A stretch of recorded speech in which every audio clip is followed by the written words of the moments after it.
नमस्कार दोस्तों। आज की वीडियो किसी भी एनएफओ की रिव्यू या फिर किसी म्यूचुअल फंड की रिव्यू के रिगार्डिंग नहीं होने वाली है। आज की ये वीडियो होने वाली है खासतौर पर उन निवेशकों के लिए जो ऑलरेडी म्यूचुअल फंड में पैसा लगा चुके हैं या फिर अभी लगाने की सोच रहे हैं बट डर रहे हैं कि मार्केट तो काफी दिनों से डाउन जाए जा रही है। देखिए, ये मैं आज एक वीडियो एक ओवरव्यू देने वाला हूँ आप लोगों को। अभी इस टाइम पे जो भी इन्वेस्टर्स हैं म्यूचुअल फंड में, जो लोग इन्वेस्ट कर चुके हैं या फिर स्टॉक्स में जिन लोगों ने इन्वेस्टमेंट किया हुआ है या फिर जो नई इन्वेस्टमेंट के बारे में सोच रहे हैं बट वो घबरा रहे हैं अभी इन्वेस्टमेंट करने से, ये खास तौर पर वीडियो उन लोगों के लिए है। देखिए, अगर मैं आप लोगों को एक ओवरव्यू देना चाहूं तो मैं आपको ये बताऊंगा कि देखिए, लास्ट एक महीने के अंदर अंदर मार्केट जो है ऑलमोस्ट 1400 पॉइंट नीचे आ चुकी है।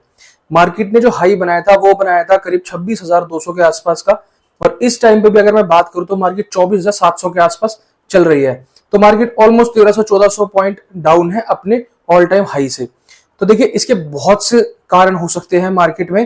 देखिए, जो सबसे बड़ा कारण है वो है एफआईआई की लगातार सेलिंग। एफआईआई जो है लास्ट काफी टाइम से लगातार सेलिंग करता हुआ आ रहा है, जिसकी वजह से जो है मार्केट में एक डाउन साइड का मूवमेंट चल रहा है। तो देखिए, अब बात कर लेते हैं कि इस तरह की कंडीशन में अब निवेशकों को क्या करना चाहिए। देखिए, सबसे पहले मैं बात करता हूं उन निवेशकों की जो लोग ऑलरेडी इसमें इन्वेस्टेड हैं म्यूचुअल फंड में। किसी भी तरह के म्यूचुअल फंड की मैं बात कर रहा हूं, चाहे वो लार्ज में हो, मिड में हो, स्मॉल में हो या फिर फ्लेक्सी कैप में हो। सभी के जो है पोर्टफोलियो डाउन है इस टाइम पे, इंक्लूडिंग मी। मेरा खुद का पोर्टफोलियो डाउन है इस टाइम पे। सबसे पहले तो मैं आपको एक चीज बताता हूँ। देखो, पोर्टफोलियो डाउन का मतलब क्या होता है? पोर्टफोलियो डाउन का मतलब होता है कि जितना आपने पैसा लगाया है उससे ज्यादा आप प्रॉफिट में चल रहे थे, अब वो पैसा आपकी प्रॉफिट में से डाउन जा रहा है, आपकी कैपिटल में से डाउन नहीं जा रहा है। तो ठीक है, तो आपका जो प्रॉफिट दिख रहा था उसके अंदर से डाउन जा रहा है। देखिए, फ्यूचर में भी कभी भी मार्केट अगर डाउन होगी इस तरह से तो ऐसा ही आपको शो करेगा। तो अभी आप लोगों को क्या करना चाहिए? इस तरह की कंडीशन में आपको अपने एसआईपी को बढ़ा देना चाहिए। अगर आप लमसम कर सकते हैं, आपके पास अमाउंट है, तो आपको अपने म्यूचुअल फंड के अंदर लमसम करना चाहिए। या फिर किसी ऐसे म्यूचुअल फंड के बारे में आप काफी टाइम से सोच रहे थे कि आपको इन्वेस्टमेंट करना है, आप शुरू करना चाहते हैं, तो यही सही मौका है, इसमें आप इन्वेस्टमेंट कर सकते हैं। अगर मैं खुद की बात करूं तो मैंने बंधन के स्मॉल कैप फंड में आज ही लमसम किया है। ये आप अभी स्क्रीनशॉट देख रहे होंगे। 10,000 रुपए मैंने इसके अंदर लमसम किया है। देखिए, मार्केट तो पिछले एक महीने से डाउन चल रही है बट मैंने एक महीने से कोई भी इन्वेस्टमेंट नहीं की थी, मैंने आज ही के दिन में इन्वेस्टमेंट किया है।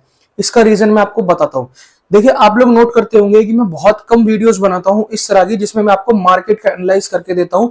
मैं मोस्टली वीडियोस बनाता हूं म्यूचुअल फंड्स के ऊपर। बट आज मैं अगर ये वीडियो बना रहा हूं तो उसका कोई रीजन है, क्योंकि मुझे पता है कि मार्केट जो है इस टाइम पे बहुत अच्छे करेक्शन में आ चुकी है और यही सबसे अच्छा टाइम है मार्केट में पैसा निवेश करने का। तो मैंने आज अपने रिस्क पर 10,000 रुपए जो है इन्वेस्ट किए, क्योंकि मुझे पता है कि आने वाले टाइम में ऑब्वियस सी बात है कि बढ़ने वाली है मार्केट। कभी भी एक डाउन फेज में नहीं रहती है, वो ऊपर जाती जाती है। सेकंड चीज मैं आपको बताऊं तो देखिए, निफ्टी का अगर मैं बात करूं तो निफ्टी का पीसीआर इस टाइम पे 0.66 पे आ चुका है। मतलब ये ऑलमोस्ट ओवरसोल्ड कंडीशन में है। ओवरसोल्ड कंडीशन का मतलब ये होता है कि मार्केट यहां से इस टाइम पे, अगर मैं प्रोबेबिलिटी की बात करूं तो नीचे जाने के चांसेस थोड़े से कम है और ऊपर के रिकवरी के चांसेस थोड़े से ज्यादा बन जाते हैं। मतलब एक दो दिन के अंदर अंदर हमें कुछ ना कुछ रिकवरी जरूर देखने को मिलेगी। इसी वजह से मैंने आज जो है इन्वेस्टमेंट अपनी की है। अगर मैं आपको इसके बाद की बात बताऊं तो देखिए, मैं आपको बताना चाहता हूं जो भी लोग नई इन्वेस्टमेंट को शुरू करने जा रहे हैं उनके लिए मैं आज small cap funds, mid cap और फ्लेक्सी कैप फंड्स के कुछ म्यूचुअल फंड आपको बताऊंगा, जिससे आप लोगों को बहुत सिंपल हो जाएगा एक अच्छा म्यूचुअल फंड चूज करने के लिए। देखिए दोस्तों, जो भी लोग ऑलरेडी इन्वेस्टेड है मार्केट के अंदर, ये फंड्स जो मैं बताने वाला हूं ये मोस्टली उन लोगों के पास होंगे जरूर। तो वो क्या करें कि वो इसके अंदर या तो अपनी एसआईपी को बढ़ा दे या फिर कुछ लमसम अमाउंट इसमें इन्वेस्ट कर दे। पहले मैं बात करता हूं स्मॉल कैप फंड्स की। देखिए, स्मॉल कैप फंड्स में मैं हर एक फंड के बारे में आपको बताऊंगा, दो ऑप्शन में आपको दूंगा। अब किसी में भी आप लोग अपनी इच्छा अनुसार अपनी रिसर्च के अकॉर्डिंग इन्वेस्टमेंट कर सकते हैं। तो जो पहला स्मॉल कैप का फंड है वो है बंधन स्मॉल कैप फंड।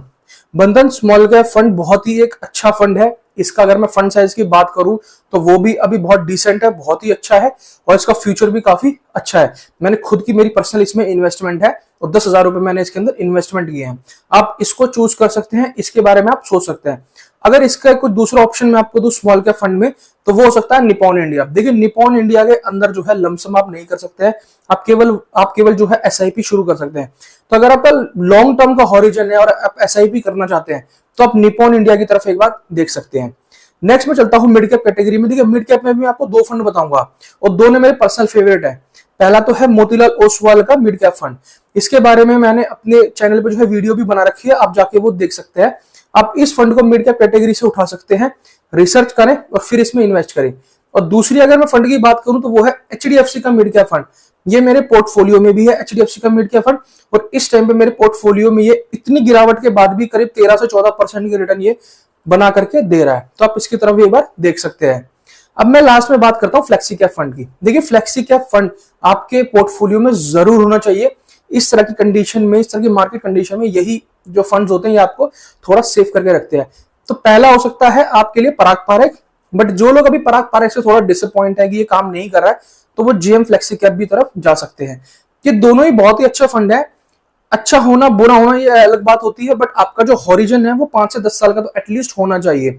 तो अगर आप एक लंबे हॉरिजन में देखते हैं अपने आप को, लंबे हॉरिजन में म्यूचुअल फंड में इन्वेस्टमेंट करना चाहते हैं, तो इस तरह की छोटी मोटी गिरावटों से आपको घबराना नहीं है।